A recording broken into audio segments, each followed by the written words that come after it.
coming for that entire empire. Greetings and welcome to another episode of Educeumm. My name is Chy'Na Nellon. I am your host for the podcast, and today I have with me special guest Michael Hall. I'm going to give you a little bit of information about Mike, and then I'll let you Mike introduce himself a little bit. So first about the podcast, it's Educeumm. Educeumm is based on the root word of educate, which is to educe or to bring out. So we bring out information and knowledge that is already within us, but that we may feel unfamiliar with, things of that nature, with experts. So are people who are well researched and well informed in the areas that we're talking about. So today I have special guests. I'm really, really excited because every time I talk to Mikey, I'm like, yo, this conversation we need to record. This is ridiculous. Like, why do we keep doing this, right? We keep having these amazing conversations and we don't record anything. Mike is, so technically we have a few people in our cohort, but as far as I'm concerned, me and Mike are the cohort because we came in together, okay?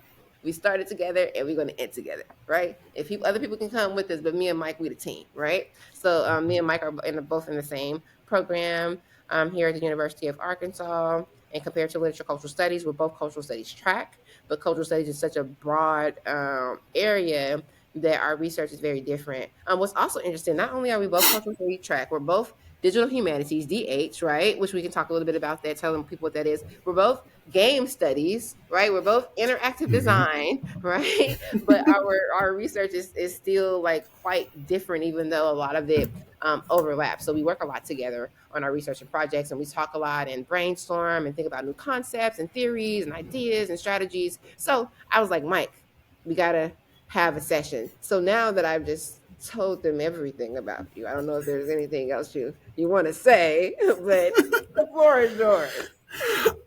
Hi, I'm glad to be here, and it is very funny because I every time you say that, I'm always like, we just need to have one of our phones constantly recording, just keep that feed going all the time. Mm-hmm.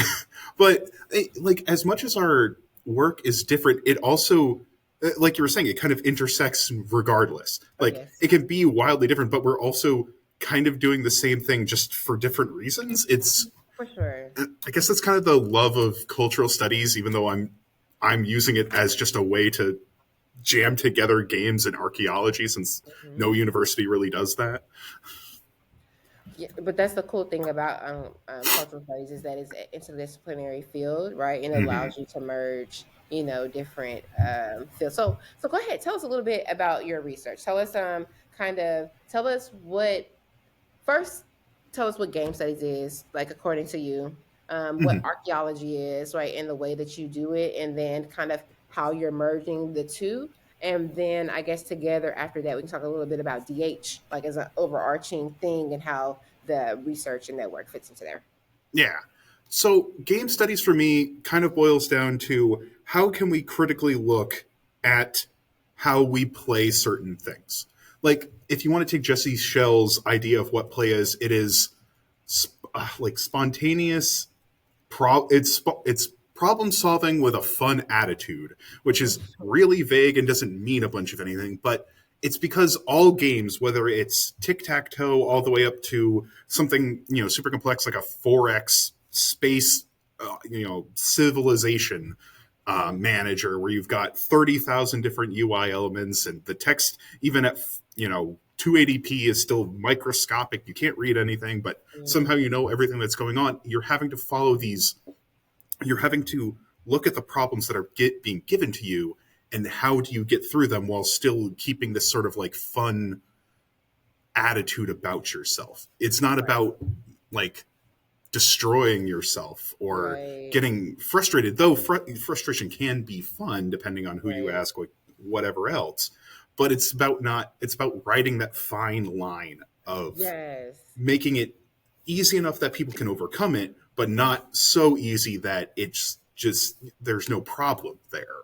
For sure. It reminds me of the conversation that we used to have when I was younger, when it first became like popular to like watch other people do stuff online, you know what I'm saying? And my Mm-hmm. mom was like, "Why don't they just watch them?" I was like, "But mama, we watch the people do like the because it used to people used to do like the makeover shows like over their house. And they're still kind of popular, but they used to be really popular on TLC at one point, right? They were like Oh every yeah. show was a makeover show. And so I was like, we're basically watching people do the same thing. And so in game studies, when I realized, like, yes, why do I like going to Jewel Quest, right? Like, why is it Hmm. okay for me to fail? And like, it just makes me want to come back and it doesn't feel overwhelming. But then at one point, it does get overwhelming, right? So, yeah, that's really interesting. Like, those fine lines and what we are willing to create time for. You know what I'm saying? Hmm. Like, that's another thing. Like, we find time to go play these games, you know what I'm saying, that are not necessarily productive to anything, but then they Hmm. are, right? Because there's like Micheal and you know what I'm saying, and all this. Yes, game studies is Yeah. so interesting. It's so vast, right? Hmm. And so could you tell me, as far as game studies are concerned, right? A lot of times we have or I had the impression before I came into it of, I think what you call is called MM, first person shooter, Oh MMOs, yeah. right? And so MMORPGs and stuff like thank that. Yeah, yeah. you. Right. And so when you're talking about games, are you referring to the MMORPG first person shooter style games, or you're talking to a different type of game, which the new term I've heard, which is some serious games or other Hmm. types of games, puzzle, I think you also might have mentioned Hmm. before. And could you kind of explain the difference to me between what is the more popular, you know what I'm saying, MMOR first person shooter, a serious game versus a puzzle game that might not be like Jewel Quest, but more like a puzzle, like where you're finding stuff. Do you know what Hmm. I'm saying? Yeah.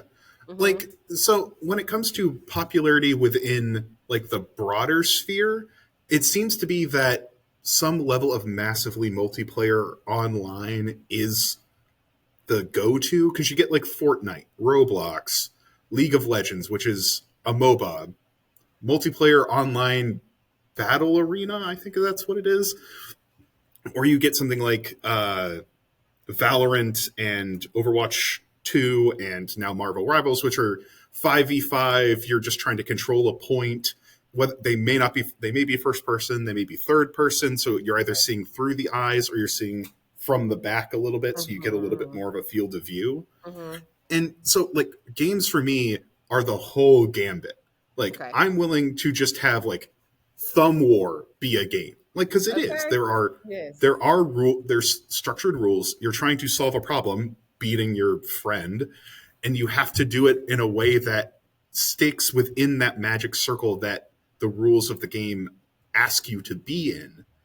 But you're not doing it to just to hurt somebody, just to have power over them. You're doing it for fun. You're doing it for some Yeah. reason, doing it for enjoyment, relaxation, whatever. Like, my go-to are MMORPGs. And for a lot of people, those games are horrifically boring. The Okay. quest the quests are usually, hey, talk to this person. Go kill 5 things off in the woods, come back, you get some minor reward. For a lot of people, that's a horrible quest design. For me, it's more about the long journey and having to stick with a character for years. Like, Hmm. I haven't played I haven't played World of Warcraft, one of the biggest MMOs out there. The one that everyone keeps saying we need to find the WoW killer because it's still just so popular. Final Hmm. Fantasy 14 has somewhat, I think it's either overtaken it or it's very close, but besides the point. I still miss my character all the time. Hmm. Like, Hmm. my main character was a Blood Elf Death Knight. It's the reason I got into the game, and it's there's just something about spending so much time with that one character for me that just changes how you feel about the game. Hmm. Like, it's no longer just this bundle of pixels. It's not even necessarily an avatar because it doesn't look like me at all. Right. But there's still this connection. And so when a lot of people play MMOs, they treat it kind of like Dungeons and Dragons, where you're role playing a character. Okay. You craft this character, you determine what their likes and dislikes are, and you act it out with your friends. In MMOs, a lot of the acting is kind of pre-built in, but you can still Okay. make the story around your character. So when I moved to Final Fantasy 14, I named my character the exact same thing as I named my Death Knight and have just transferred them over. And Hmm. it's just there's now a lore about how they went from being in the world of Azeroth to being in the world of Aetheris, and like, Hmm. but that's all just for me. Like, Yes. it's just because I want to have that connection. I want to bring that connection to the next game, because even my Death Knight is just a reconfiguring of my old Maple Story character. Hmm. Like, and it's so every time I play an MMO, it is the same character. They change appearances, they'll change what their main fighting style is, but it's Okay. still for me all the same kind of piece of me that's jumping from Yes. game to game. And you get And to that's why I carry love them. everything. Okay. And But so, like serious games are less popular, which stinks because they're made for teaching, but it is what it is. It's hard mhm. to balance that line of education and fun. Okay. Okay. So, and the games that you're talking about, the storyline is not really pre-curated. You kind of get It to follow the creator. I know that they're like probably spots that you have to hit, but do you have to hit them in a certain order? uh, Um, depends on the MMO. Because, okay. like, EVE Online, there's next to no story. It's all about literally the creation of you as the players create the universe, which for Awesome. me is a little too amorphous. Too much. Okay. Okay. Okay. Hmm. But like Final Fantasy 14, there like the way you role play your character is on you, but has in theory no impact on the story proper. You're Hmm. still following this frankly very laid out, very well told set of stories with the same cast of characters, Hmm. but how you want to progress through the main series quest, you still have to do them in order, but you don't have to do it as the same job every time. So like every time Okay. I move to the next expansion, the next like main hub of story quests, I will change jobs for my character. Hmm. So like for the first realm for Realm Reborn, I stayed as a paladin. Then I for the next two I was samurai, then Reaper, then Dark Knight, and for the most recent expansion, I may go back to samurai just because that was the class I really connected with. Okay. And But this is all in one game with different updates of the game coming out, or this is you? yeah, Okay. Got you. Okay. Hmm. so the MMOs are these weird living organisms of games Hmm. where you have the base game, which for Final Fantasy 14 is a Realm Reborn. Then, Hmm. as the years go on, they will add essentially really practically full games unto themselves worth of downloadable content. Hmm. Because the next expansion pack is practically a brand new game, Okay. but built on the same things. You're going through a storyline that's as long as a Realm Reborn's was, and Okay. then and since the game's been around for 10 plus years, they've got Hmm. I think expansions with Dawn Trail, something like that. Hmm. And so you're it's it's like you're picking up a brand new $60 game every single time, but Hmm. you're still playing the same character. You're still seeing the same people. There is that sense Got of you. growth between the characters that is harder to do with like going from though the Grand Theft Auto games are not built like this, but Hmm. if they were going from like GTA 3 to GTA 4, there is no Okay. those are two vastly different experiences in two different places, and there's Okay. no continuity between them. But MMOs kind of have to have that continuity. They're like soap operas for games. Hmm. Yeah, that's Got it. actually a really good way to put it, especially I with how love it. like dramatic and like Hmm. how stupid some of the twists can be. I'll be honest.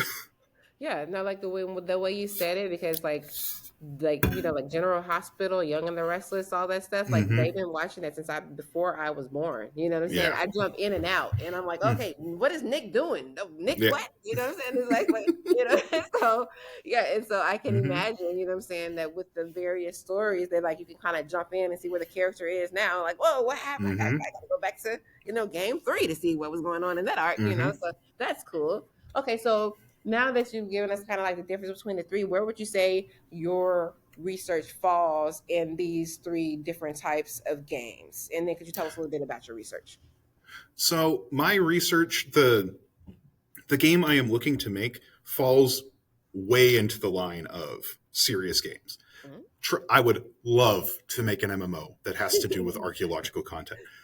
But the amount of funding needed, even for a small game like mine, that will probably be no more than 30 minutes worth of gameplay, is 1/1,000,000th of that needed to do an MMO and do it even poorly, let alone properly. Okay. Like, I would love to, but that's also just, it's a lot.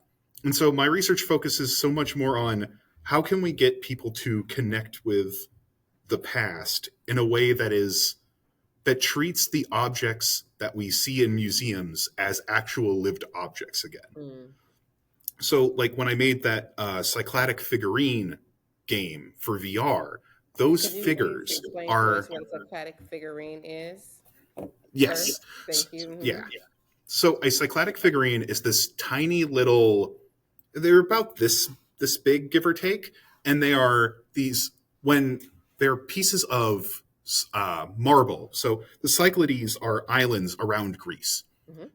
And those islands all had populations that were definitely connecting to each other via boats. They weren't, as far as I recall, they are not connected to mainland Greece, Okay. just because when the Cyclades and these figures were being made, this was 2600 BCE. We're talking early Bronze Age for the Mediterranean. Mhm. And so a lot of contact between islands is harder to document because of the script for the bigger civilization around there, the Minoans, Okay. which is called Linear A, has not been deciphered.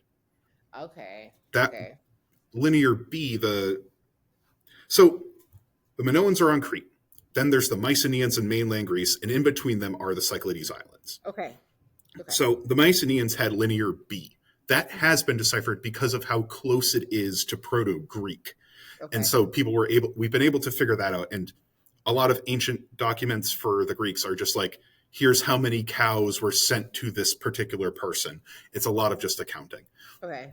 Whereas the rest of the Bronze Age, in the Levant and Egypt and that area, you're not getting a lot of literature, but there's a lot more storytelling going on that we have found. Okay. But the Cyclades have no writing that we know of.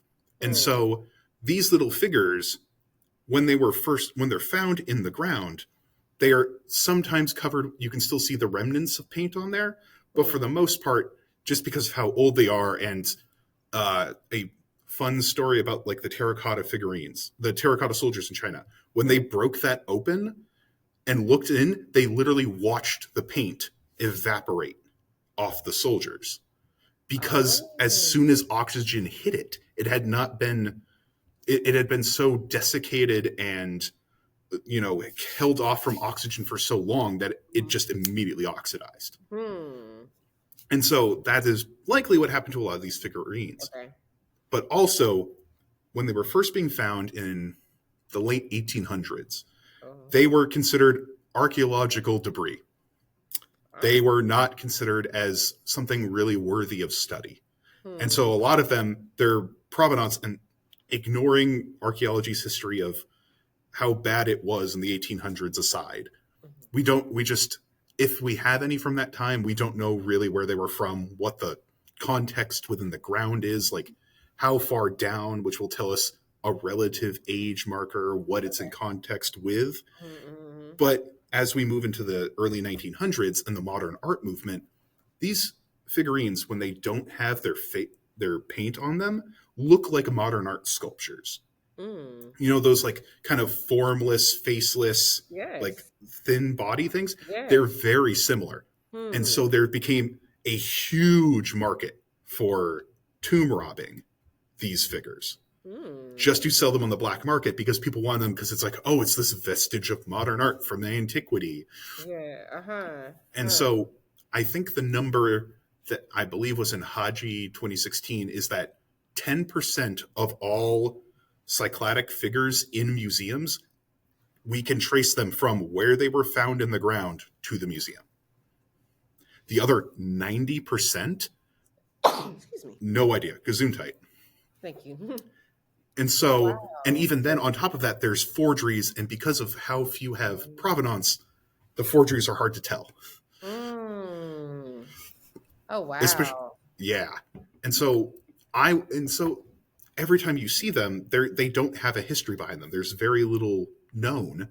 And so people are just positing questions like, okay, we know they were painted. Everything in antiquity was painted. It was not stark white. Let's get that old white nationalist myth out of there. It's Yeah. complete bunkum. Yeah. So when you're using something called like X-ray fluorescence, which is where you shoot X-rays at the figurine while checking for what light is bouncing off, because then you can tell what pigment was there. I Okay. think that's how X-ray fluorescence works. It's been a Okay. while since I've looked into the actual science. Mm-hmm. But regardless, we can figure out where the painting was and what kind of pigment was used. Okay.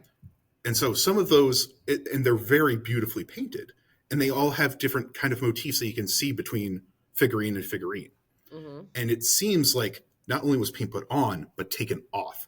So it seems like Mm. these were not just objects found in graves as like kind of like shabtis for the Egyptians, which are extra versions of you for the afterlife and to preserve your image and a whole host of other things. These seem to be objects that followed people throughout their lives. So Hmm. what I wanted to do is to take one, put painting back onto it based off 17 known examples that I found in just a couple of works, just Mm-hmm. because I don't have the time to do more or to make a system to put your own like motifs onto it at the Mm-hmm. time, but then put it into a domestic context where you can walk around the island and pick them up and actually look at the figurine from all sides.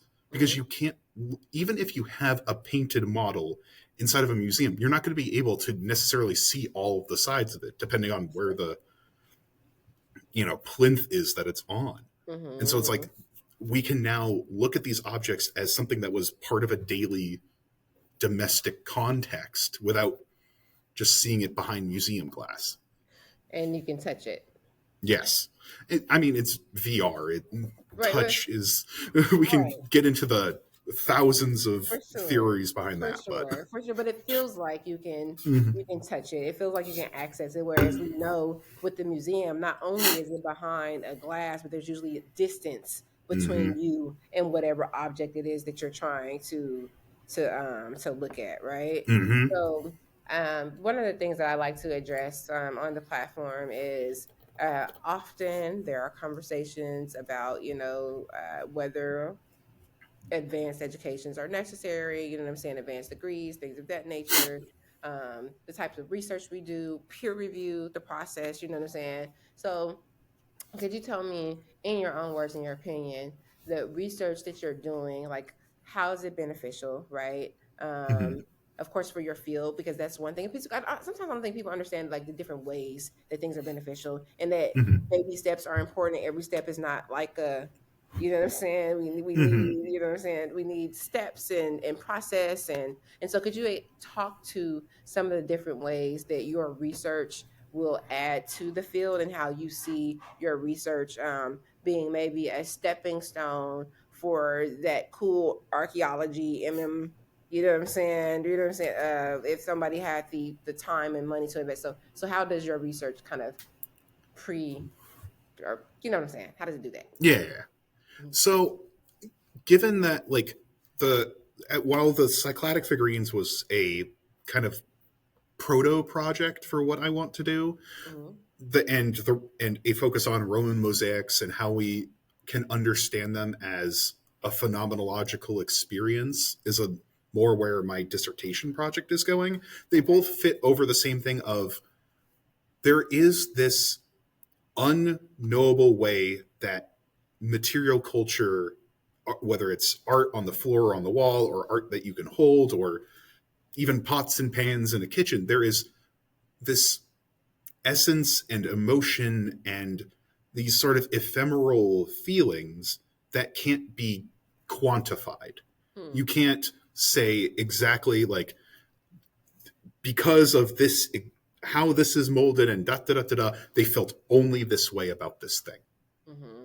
The only way to read this mosaic of Homer being wrapped around his ship's mast while the sirens are trying to get them to crash their ship into the rock can only be read one way, Hmm. and it's this particular way. That's not how we read art now. So why was it? There's no way that it would be the way they read art then. For sure. And so, turning this into a game and trying to make this game as accessible as humanly possible, Mm-hmm. like my issue with the Cycladic app is that it's on VR headsets, which are, while yes, becoming more and more available, are Mm-hmm. still this kind of hobbyist toy for a lot of people. Mm-hmm. It's not like a computer Yeah. where you can play a WebGL game on any browser on practically any computer known to man Mm-hmm. and get an experience out of it. And so the point with the game I want to make for my dissertation is to make it WebGL, to make it as Okay. accessible as possible so that Okay. we can then collect data from all of the people playing. How did you feel about this? Okay. So after you would play through the game, you would just Mm-hmm. get a small survey at the end with just a couple of questions like, what do you think that this mosaic meant to you as a player? What do you Okay. think it meant in the context of this house with the person? Mm-hmm.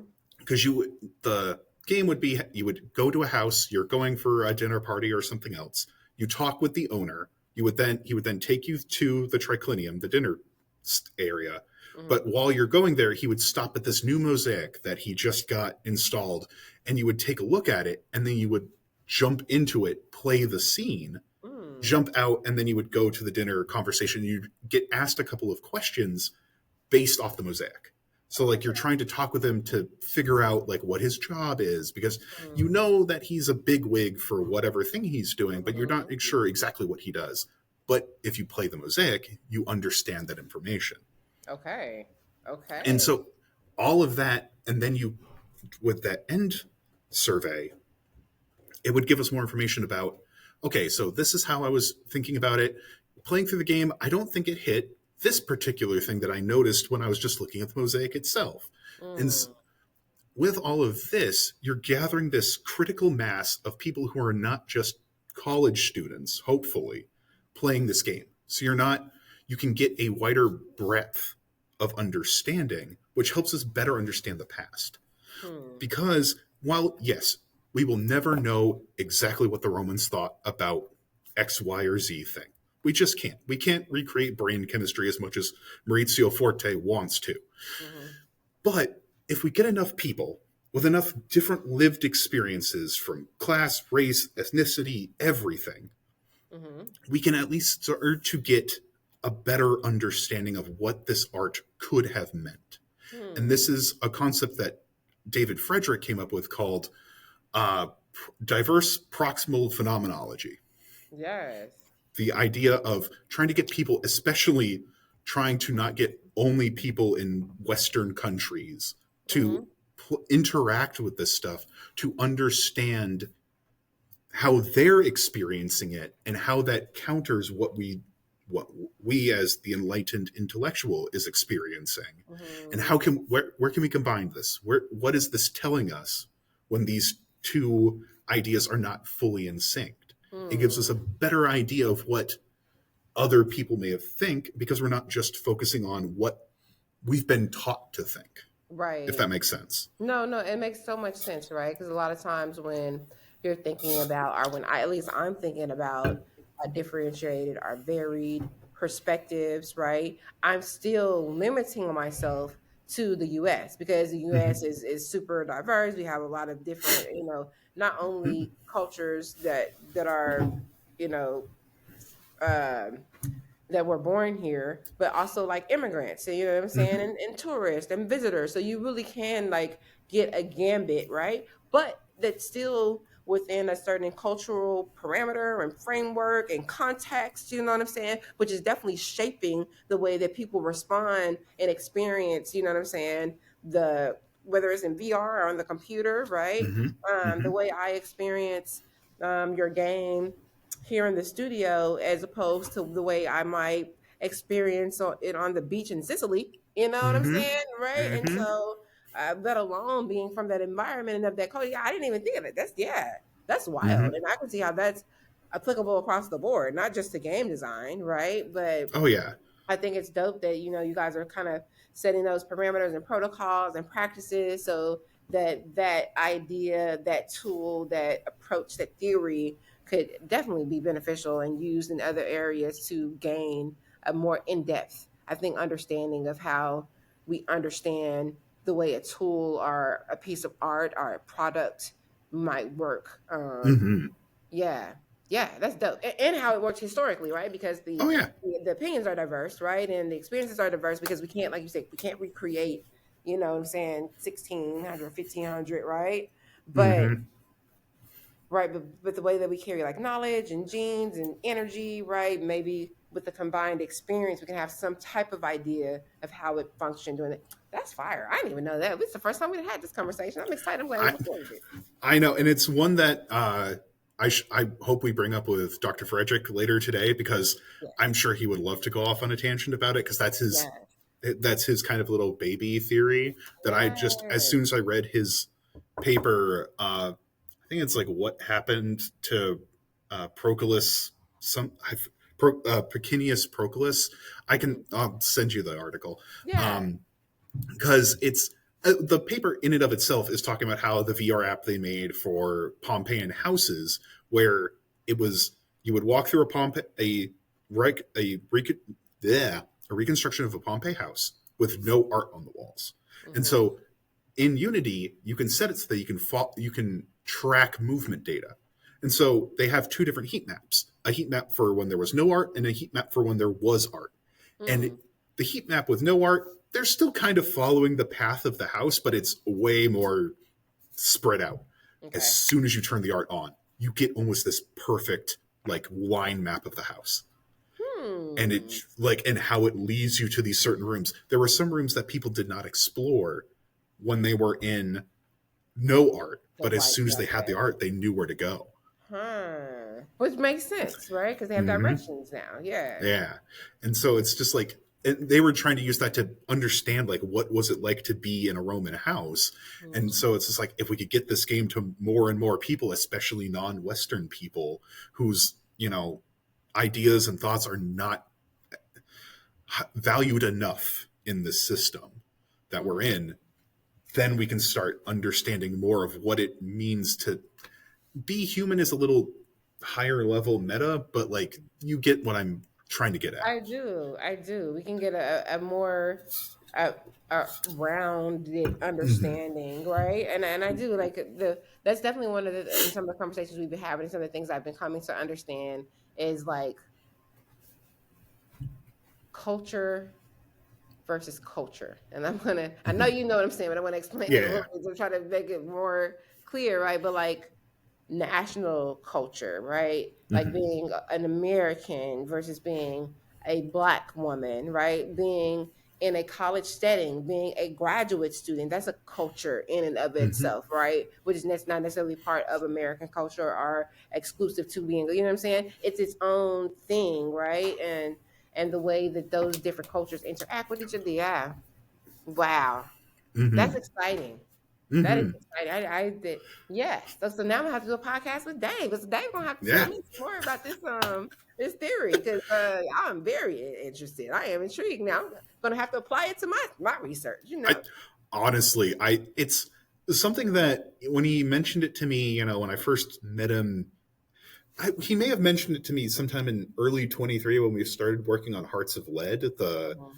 VR game that you takes 360 images of uh, different places in Ostia Antiqa, puts charcoal drawing of what the past would look like over it, and you're playing this game about Roman magic for Yes. a very brief explanation of it. I think he talked with me about it then, but I hadn't read the work that he was, where he really lays out what the theory is meant to be. And I Hmm. just kept forgetting it until I was working on that project for archaeological methods, where it's like, hey, kind of detail out what your dissertation is going to be. And I'm like, I don't know what it's going to be, Right. but like, no matter what, I was going to have to reference Dave just because he's been working with, especially Dave and Dora.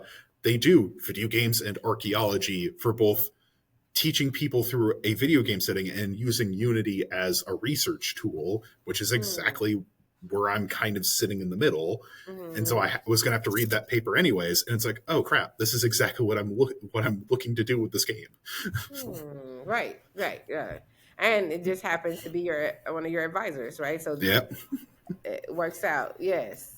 Um, definitely. Yeah. So before we go, because we're already at, that was quick, already at 30 minutes. Okay. So I want to talk to you a little bit about your PhD journey, the process. You know what I'm saying? I know you're with me. We're in year three, well, 2.5, right? Yeah. So, and this is honest, honest feedback. You know what I'm saying? Like, how are you? I know that's how the face, like, honest feedback, right?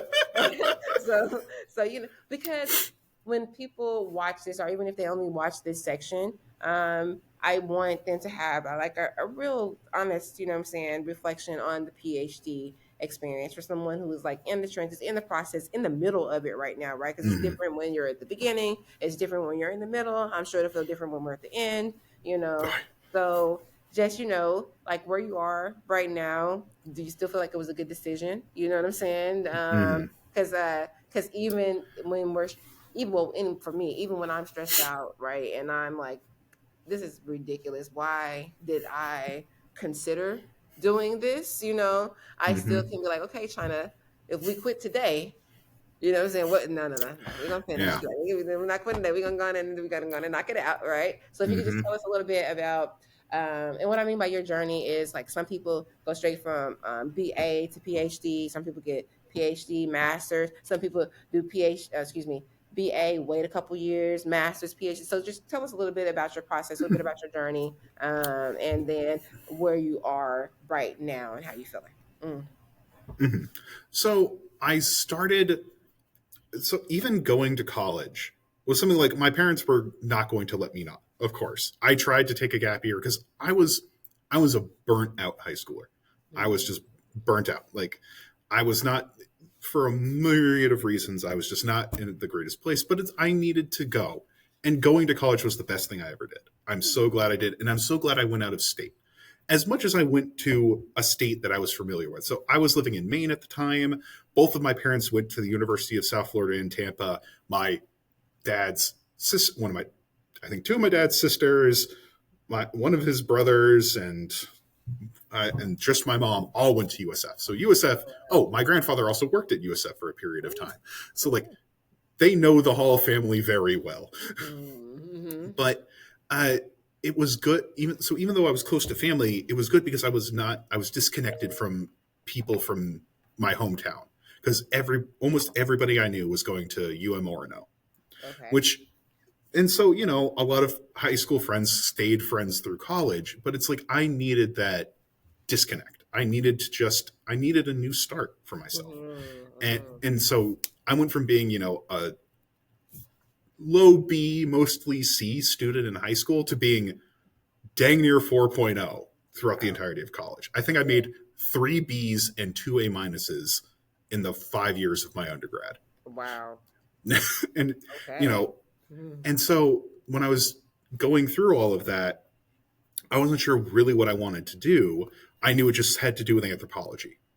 Because like as a kid, I wanted to do archaeology or paleontology, and as a young adult, I'm like, yeah, but that doesn't. I moved more to like game design because I loved video games, felt like the right Mm-hmm. path. Mm-hmm. But taking an anthropology class in undergrad, really, I was like, oh, I remember what I wanted to do again. Like learning about archaeology at a collegiate level was like, oh, I remember now. It was Yeah. like a reawakening the little kid in me, being like, oh, I get to dig in the ground and find cool stuff. Heck yeah. Mm-hmm. And so by the end of that, I moved toward focusing on forensic anthropology just because of uh, I took an osteology class and a forensic anthropology class, and I had applied for the master's to do that, but didn't get it. That's fine. I ended up accidentally taking a year off, but during that time, one of my best friends in the world, Christina, was like, "Hey, there's this guy in the history department doing digital stuff with history. I think you should apply and do that because that seems to hit everything you want to do." And she had been talking with me through the year about what she was doing and all the fun stuff that she had been party to. And so I was like, great, let's do it. I got in, I worked with Davide Tanasi and a number of other people at USF, and got my master's and tried to apply to just teach at a community college. Mm-hmm. Got through interview processes a number of times, didn't get anywhere. And so, like, it was a year of not getting anywhere, not getting anywhere, not getting anywhere. It is what it is. But then COVID happened. And so I ended up being out for another 2 years just because trying to find a job during the height of the pandemic was an impossibility. Mm-hmm. And so when I was talking with Davide, as soon as I got out of my master's, I was so thoroughly burnt out because of everything that happened in those 2 years that I didn't want to look at grad school again. Yeah. I was like, nah. I want nothing to do with this. But my comprehensive exams were showing me all these things that I'm like, why wasn't I reading this the entire time I was here? It had revitalized my spirit while also still burning me out. And so, a year plus into COVID, I'm like, I need to apply to grad school. Like, the stuff I want to do, I need more training in it. I need to do this stuff. And so I got on a call with Davide, and he's like, okay, there's two people. There's Dr. Licari at UC Merced, and there's Dr. Frederick at the University of Arkansas. They both do the kind of stuff you want to do. And I remember him saying, as much as I would love to have you back, I know you wouldn't be able to do what you wanted to here. And so 2020 into 2021, I had applied to UC Merced, didn't get accepted, but that was because, and it seems like it was because Dr. Licari had gone to Germany. And so the one person I was looking to work with wasn't there. And as much as I tried to figure out how to work with Dave, I couldn't figure out where I would apply to. And so I was like, I don't know what to do. And so I just ended up not applying. And that's on me. I was a far more timid person during my master's and up until I got here. But then in 2022, I only applied here, or 2021 into 22, I only applied here. And so I got accepted because I was thinking about applying to USF again to work under Davide. And he's like, don't, just go to Arkansas. You need to work with Dave. Like, he was very much just like, the stuff you want to do, Dave is your choice. And so I get here, and so, I had years off, and I was like, I don't know what to do. I feel like I know certain things, but like, it's been so long. I've been so out of the loop. One of the first classes, I'm just like, I should take a digital humanities class. Just get myself back into it, see how the field has changed. And that's how I ran into Curtis, and how we got to know each other very well, which was so cool. That was our first class together. Yep. And I made the mistake in Curtis's class mentioning that my master's degree had to deal with digital humanities because Curtis, brand new to the university, was making a digital humanities studio. And so for the past 3 years, I have been tied to the World Languages and Digital Humanities studio here at the University of Arkansas, whether I'm formally employed or not. And even as much as the workload needed to work there, as you can attest, is a lot, because you're trying to do so many things, and we're trying to create the network that just isn't here, because digital humanities is such an underrepresented discipline at a lot of universities, let alone ours. For sure. That, for as much as it drains me of energy, it has sucked so much out of me, I will still come to their beck and call, because it's as much my child as it is Curtis's, as it is Cheyenne's, as it is yours and Johnny's and EC's and everyone else who's worked there. There's always going to be a part of me that's like, I don't want to see this thing go under. So if you need me, for as much as it will, take power out of me, I'll be there. I'll help. For sure. Yes. And you have such awesome programming that you do here, right? And the work that you do here is really dope. So Mike hosts, basically, I'm going to call them VR interventions. So so basically, as an instructor, you say, hey, I want my students to have a VR experience. These are some things I'm interested in. You might have an idea. You might not have an idea, right? And you come to Mike, y'all troubleshoot, and people help you bring your class in and walk you through how to use the VR headsets to walk through whatever thing it is that you all found in the space. One Hmm. thing I think is really cool about Mike and very interesting is I'm visual. So every time I'm trying to think about the VR headset, I'm picturing where it was. Mike is not. Mike is Nope. just telling me from memory, up to the left and the right. And I can't even do it just then. Like right then, I'm picturing immediately. I don't Hmm. even understand how you. It's up to the I, left and the right. I, it's like a weird form of muscle memory for me because again, I've got that aphantasia. When I close my eyes and try to think of an apple, I know I'm thinking of an apple, but there's no picture of an apple. I can still describe to you the apple, Yes. but there's nothing there. And so it's like this for me, it's just this kind of weird muscle memory. I just remember the motions I was doing, kind of the motions I was doing with my hand. And so it's like, okay, we're if you're looking at the main screen, there's that black bar down at the bottom. All Yeah. the way over to the left is is like the time and the settings, and it's just because every time I've had to do it in the app, if I'm trying to click over to the settings, I always have to move way over to the left and click on that. And so Mm, my brain just remembers those kind of muscle memory things exercising and there. just Okay. pinpoints them there. Okay. Okay. I And can it, kind of see that. So it's like a dance kind of for you, for muscle memory. I feel you. Okay. yeah. When you do it enough, right? Like Oh when you yeah. do it enough, yes. Okay. Yeah. I feel that. Okay. So for real, this is my last question. All right. Mhm. So with DH, right? So one of the things that you kind of just mentioned, you were kind of talking about DH and how you have a master's in Mhm. DH.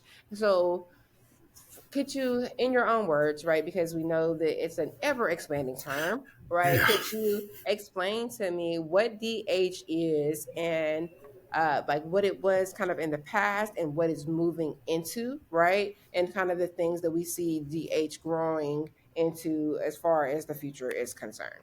Okay. Hmm. So digital humanities is the way my brain always goes to think about it is how can we take modern technology, modern software, hardware, whatever, and use it to expand the questions that can be asked of humanistic studies. How can we use modern technology to expand the breadth of questions we can ask about art? We can ask Hmm. about the past. We can ask about Shakespeare. We can ask about other people, people's writings, X, Hmm. Y, or Z.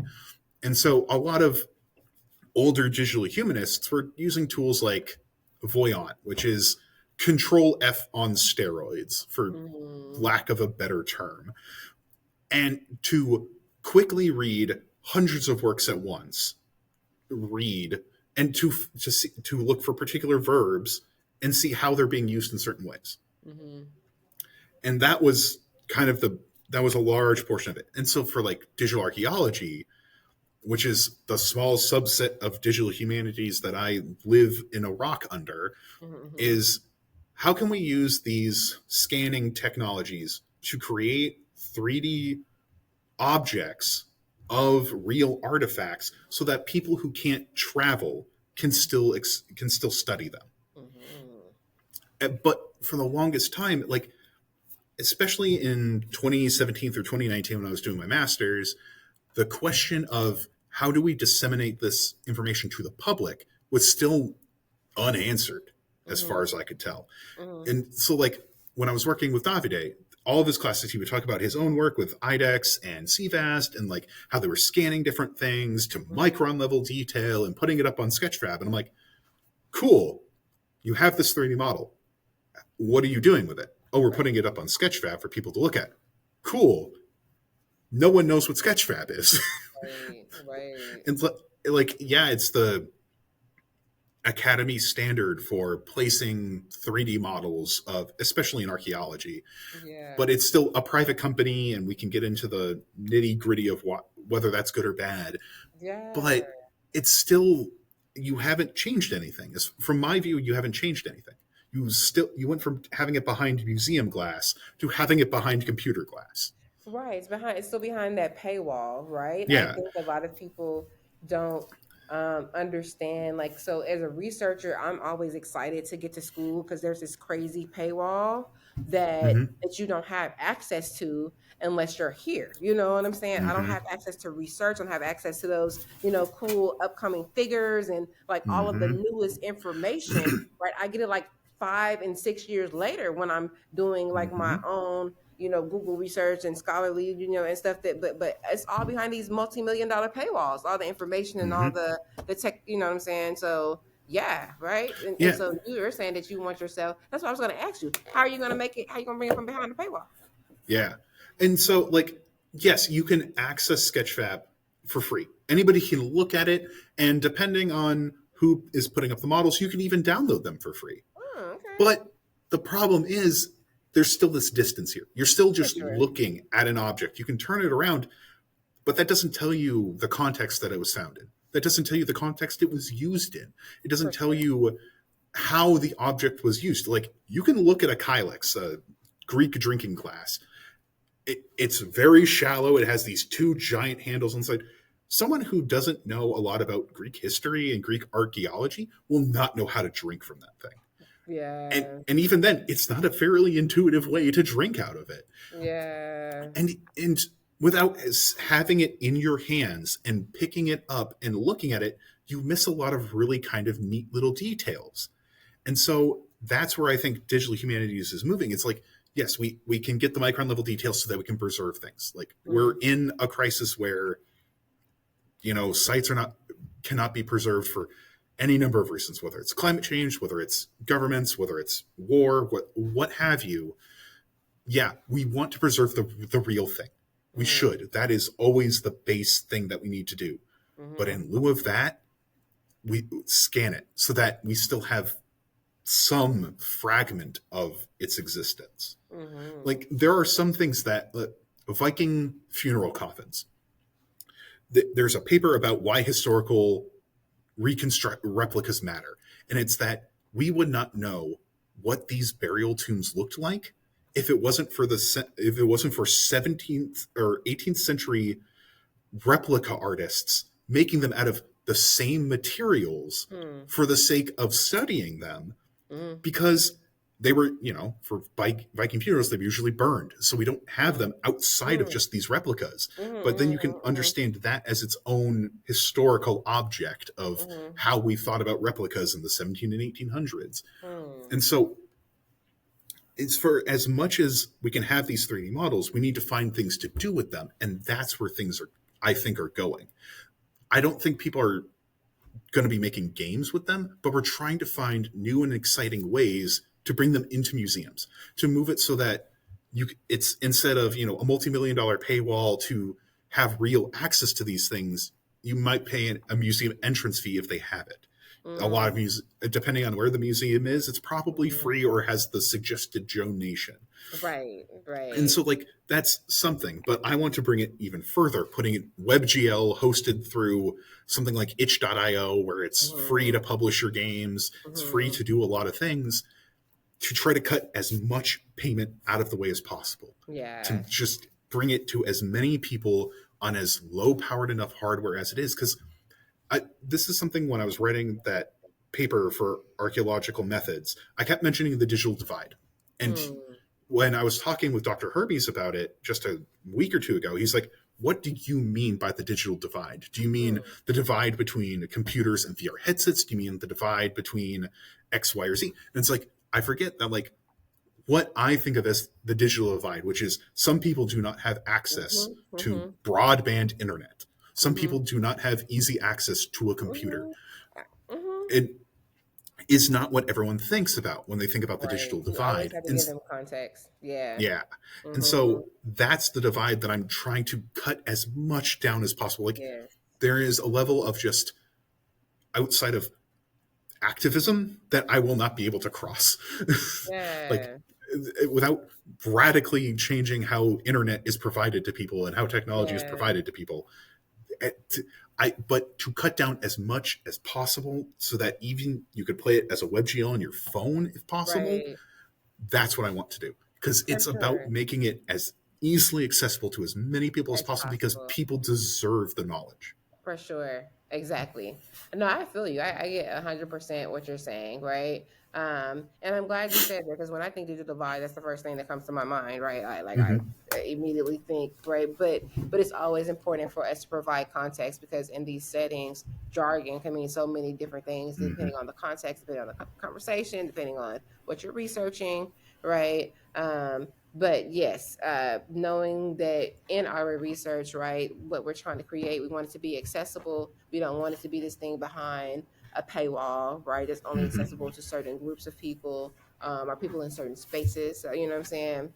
So I think that that's dope. So Hmm. yeah, so thank you, Mike. Thank Yeah. you so much for coming and sharing with us about your research and the importance of the type of work that you're doing, as well as what DH is in general, and kind of just breaking it down for us, right? You actually introduced us to a lot of terms, to cyclonic figures. You talked to us about, different parts of, the Mediterranean. Yeah, the Mediterranean. Okay, thank you. I didn't want to Yeah. say the wrong area. Okay, all right. So yeah, so this has actually been a very informative discussion. And next time, I just wasn't prepared this time. I got to have the questions for next time. Next time, we're talking about ancient aliens, Yep. right? Oh And yeah. I'm sci-fi queen, and I kind of want to Hmm. juxtaposition it with Space Invaders, right? Yeah. Yeah. Right? I think that would be Hmm. a fun conversation. Maybe we get a couple of clips, you know what I'm saying? And Oh like, yeah. yeah, and figure out, so what we want that conversation to look like. So I think that'll be a really cool conversation for next time, because but I just wasn't ready for ancient aliens. So I need to have like little clips and pictures, and we need to Hmm. like have like our fact check thing, you know what I'm Oh saying? yeah. Because I'm ready for an in-depth discussion about it, because I know that you're serious about it and Oh I'm yeah. serious about aliens. So Yeah. we're gonna Oh, for sure. For sure. so we can meet in the middle here, all right? Yeah. Okay, so I just want All to right. say thank you again, and I will speak with you soon, and I will make sure to post Mike's information, and Hmm. uh, as well as you spoke about a couple of articles, so I'll be Yes. sure to post links to, if they're public access. I'll be sure to post links to those articles in the chat. All right. Okay, Thank you so much for having me. thank This is you, an thank you. honor. Awesome, likewise. Thank Okay, you. peace. See ya. See ya.